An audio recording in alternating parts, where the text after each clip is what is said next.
gian tin alo ghi bông khen dia có phai lâu đam sung hin khô adia cả đây lần về ngày yo na chunga kalung tu cheng hisole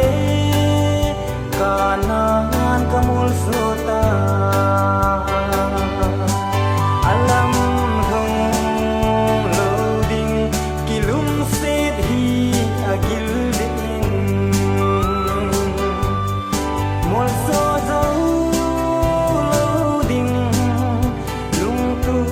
asang de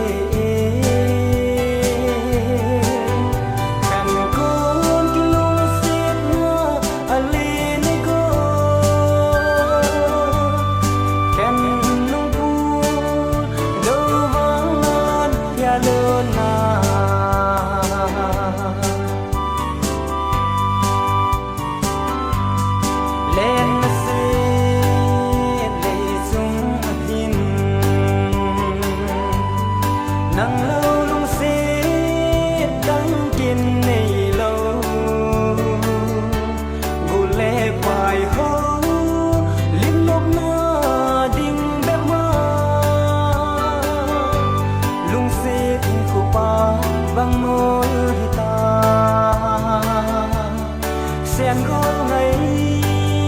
gildan hello neki alam hong loading kilum set hi agil din mol so zo loading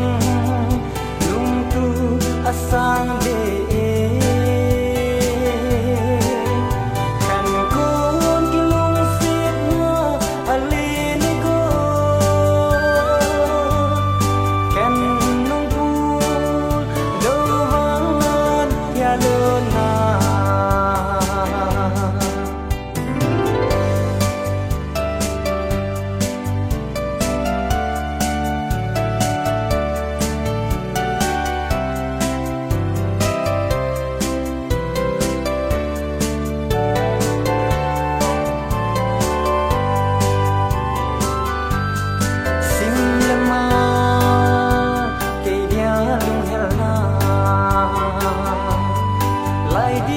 in cốc riêng dòng leng can khô ấy tố tiếng gol nắng là vang là ta sang ta nghi gol mây gol bị chênh lung hel giấy làn ôi ta nghe cùng khơi